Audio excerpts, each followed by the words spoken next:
अस्सलाम वालेकुम स्टूडेंट्स। हमारे प्रीवियस लेक्चर में हमने फोटोसिंथेसिस और सेलुलर रेस्पिरेशन को डिस्कस किया और उसके बाद सेलुलर रेस्पिरेशन की फर्दर दो टाइप्स दैट इज़ एरोबिक और एनारोबिक रेस्पिरेशन को भी हमने डिस्कस किया। Now we are discussing about photosynthesis and respiration just concluded वे। हम यहाँ पर दोनों टॉपिक्स को कंक्लूड करेंगे, ठीक है, ताकि आपको इन अ शॉर्ट वे दोनों प्रोसेस को समझ में आ जाए कि इन दोनों प्रोसेस में क्या डिफरेंस है। सबसे पहला पॉइंट है that is metabolism. Metabolism means the construction and the destructive process, जहाँ पे कोई चीज़ बनती है और टूटती है। तो photosynthesis is a anabolism and respiration is a catabolism.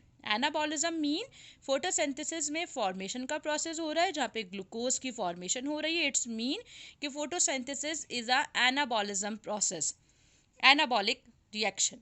और रेस्पिरेशन, जहाँ पे आपका जो फूड है, आपका जो ग्लूकोज है, कार्बोहाइड्रेट है, वो ब्रेक डाउन हो रहा है in the presence of oxygen gas.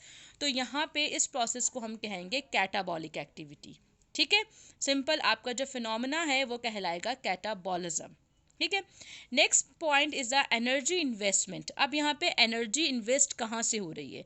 Photosynthesis, क्योंकि हमें पता है कि photo mean light and synthesis mean process. ऐसा कोई भी प्रोसेस जो कि लाइट के प्रेजेंस में हो रहा है दैट इज मीन फोटोसिंथेसिस। तो यहाँ पे जो इन्वेस्टमेंट हो रही है लाइट की, वो भी कहाँ से होगी? सन से होगी। ठीक है, ये लाइट एनर्जी स्टोर हो जाएगी प्लांट्स में आके और सिंपल केमिकल एनर्जी में कन्वर्ट हो जाएगी, क्योंकि केमिकल सिंपल ग्लूकोज बन जाएगा, तो in the form of chemical energy में कन्वर्ट हो जाएगी।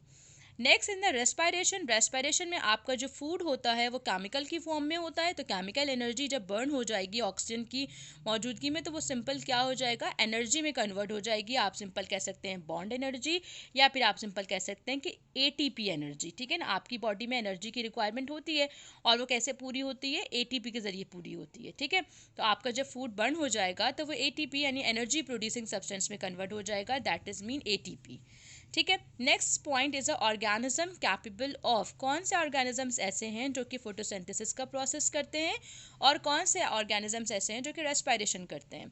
तो फोटोसिंथेसिस प्लांट्स में होती है, या फिर ऐसी कोई भी चीज़ जिसके अंदर ग्रीन पिगमेंट होगा, क्लोरोफिल होगा, वहाँ पे होगी। फॉर एग्जांपल एल्गी और बैक्टीरिया, सम बैक्टीरियाज। ठीक है, तो यहाँ पे फोटोसिंथेसिस का प्रोसेस होगा और बाकी इसके अलावा तमाम ऑर्गेनिजम्स में रेस्पिरेशन का प्रोसेस होगा। ठीक है, द नेक्स्ट स्टेप या next point is the site of occurrences. यहाँ पे फोटोसिंथेसिस कहाँ पे हो रही है और रेस्पिरेशन का प्रोसेस कौन से ऑर्गेनिज्म में हो रहा है? ठीक है, तो प्लांट्स के अंदर फोटोसिंथेसिस का प्रोसेस क्लोरोप्लास्ट में होता है और रेस्पिरेशन का प्रोसेस आपके जो भी ह्यूमन बींग्स हैं या फिर इसके अलावा जो भी ऑर्गेनिजम्स हैं जिनके अंदर रेस्पिरेशन का प्रोसेस होता है वो साइटोप्लाज्म में होगा या फिर माइटोकॉन्ड्रिया में होगा। ठीक है, अच्छा, इसका टाइम ऑफ अक्रेंस क्या है? किस टाइम पर ये प्रोसेस होगा फोटोसिंथेसिस का? इन अ डे टाइम होगा only in the presence of light, यानी कि सनलाइट। ठीक है, ये जो रेस्पिरेशन का प्रोसेस है ऑल द टाइम होगा। जब भी ऑक्सीजन आपको नीड होगी, आप ऑक्सीजन को इनहेल करेंगे और आपकी प्रोसेस, आपकी बॉडी में रेस्पिरेशन का प्रोसेस स्टार्ट हो जाएगा। रिएक्टेंट, यानी reactant mean starting of the reaction. Chemical reaction के स्टार्टिंग में जो चीज़ होगी वो रिएक्टेंट कहलाएगी। तो फोटोसिंथेसिस में कार्बन डाइऑक्साइड 6 मॉलिक्यूल्स होते हैं और 6 मॉलिक्यूल पर वाटर होता है एज अ रिएक्टेंट। और रेस्पिरेशन के प्रोसेस में जो चीज़ ब्रेक डाउन होने जा रही होती है, जिसका ब्रेक डाउन होना होता है, वो होता है ग्लूकोज या फिर कार्बोहाइड्रेट। ठीक है, यानी यहाँ पे कार्बोहाइड्रेट एज अ रिएक्टेंट है। ठीक है, नेक्स्ट इज अ प्रोडक्ट, यानी प्रोडक्ट कौन होगा यहाँ पर? जब भी कार्बन डाइऑक्साइड और वाटर आपस में कंबाइन होते हैं in the presence of sunlight, तो क्या चीज़ प्रोड्यूस होती है? कार्बोहाइड्रेट, और साथ में oxygen gas as a by product release हो जाती है। ठीक है, यहाँ पे जब भी रेस्पिरेशन का प्रोसेस होगा आपकी कार्बोहाइड्रेट ब्रेक डाउन होगी, ग्लूकोज की ब्रेक डाउन होगी और यहाँ पर कार्बन डाइऑक्साइड और वाटर क्या हो जाएगा? बन जाएगा। कार्बन डाइऑक्साइड आपकी बॉडी से रिलीज हो जाएगी और ऑक्सीजन गैस आपकी बॉडी में यहाँ से इनहेल हो जाएगी। ठीक है, तो ये सिंपल हमने फोटोसिंथेसिस और रेस्पिरेशन का कंक्लूडेड वे देख लें कि थोड़ा सा हम इसको कंक्लूड कर लें कि किस तरीके से आपको दोनों प्रोसेस शॉर्ट फॉर्म में समझ में आ जाएं। ठीक है, next step that is aerobic and anaerobic respiration. These are the two types of cellular respiration. ठीक है, cellular respiration की दो types हैं, aerobic और anaerobic। अब यहाँ पे हम इसको भी थोड़ा सा कंक्लूड करेंगे ताकि आपको ये दोनों प्रोसेस थोड़े ईजिली अंडरस्टैंड हो जाएं। प्रॉपर्टीज़ में सबसे है presence of oxygen, aerobic respiration in the presence of oxygen होता है, जबकि anaerobic respiration in the absence of oxygen होता है। नंबर ऑफ एटीपी, कितने नंबर ऑफ एटीपी प्रोड्यूस होंगे, एरोबिक में 36 होंगे और एनारोबिक में आपके पास सिर्फ और सिर्फ 2 एटीपी प्रोड्यूस होते हैं मैक्सिमम। ठीक है, इसका फाइनल प्रोडक्ट एरोबिक रिस्पायरेशन में, जब भी एरोबिक रिस्पायरेशन होगी ऑक्सीजन की प्रेजेंस होगी तो हमेशा कार्बन डाइऑक्साइड एंड वाटर बनेगा, लेकिन जब भी एनारोबिक रिस्पायरेशन होगी तो ये दोनों कंडीशंस हो सकती हैं, लैक्टिक एसिड भी बन सकता है और इथेनॉल भी, और साथ में इथेनॉल के साथ कार्बन डाइऑक्साइड भी रिलीज होगा। ठीक है, ये इसके एंड प्रोडक्ट्स हैं, या फिर आप इसको कह सकते हैं फाइनल प्रोडक्ट्स हैं।